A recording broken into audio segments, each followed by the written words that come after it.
Hyderabad central యూనివర్సిటీకి సంబంధించి కానీ ఉస్మానియా యూనివర్సిటీకి సంబంధించి కానీ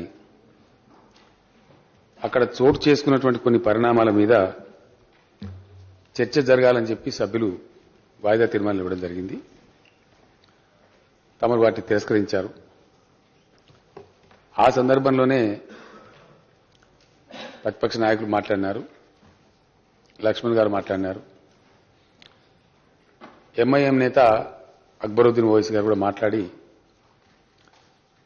వారు మాట్లాడే సందర్భంలో నేను లేచి ఇంటర్వ్యూన్ అయ్యి ప్రభుత్వ ఉద్దేశం అది కాదు అని చెప్తుంటే మీరు మైక్ కట్ చేసినా వారు కొంచెం కోపగించుకోవడం జరిగింది.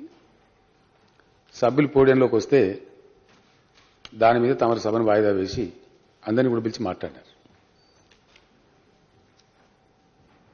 ఈ విషయం కొంత ప్రాధాన్యత ఉన్న అంశం కాబట్టి తప్పకుండా చర్చ జరగాలనే మూడు సభలో ఉంది కాబట్టి తమరి సూచన మేరకు మూడవ దాగును అంగీకరించి అడ్జర్న్మెంట్ మోషన్ ఏమో రిజెక్ట్ అయింది. మనం ఇప్పుడు చర్చ జరిగేటువంటి సందర్భాన్ని సృష్టించుకోవాల్సిన అవసరం ఉంటుంది. దాని ప్రకారంగా తమరు అనుమతిస్తే హోమ్ మినిస్టర్ గారు స్టేట్మెంట్ చేసి తదనంతరం సభ్యులు అన్ని పక్షాల వాళ్ళు కూడా చర్చలో పాల్గొని చర్చ కొనసాగించి ఒక అవగాహన మనం రాగలిగితే, ఒక సందేశం ఇవ్వగలిగితే బాగుంటుంది. ఆ విధంగా ముందుకు పోదామని చెప్పి నేను ప్రతిపాదిస్తా ఉన్నాను. సాధారణంగా గవర్నమెంట్ స్టేట్మెంట్ ఇచ్చిన తర్వాత ఓన్లీ క్లారిఫికేషన్స్ ఉంటాయి. కానీ అంశం యొక్క ప్రాధాన్యతను దృష్టిలో ఉంచుకుని తమరు కొంత రిలాక్సేషన్ ఇచ్చి చర్చకు అనుమతించినట్టయితే విల్ గో ఫార్వర్డ్. ఆ రకంగా ముందుకెళ్దామని చెప్పి నేను ప్రతిపాదిస్తాను.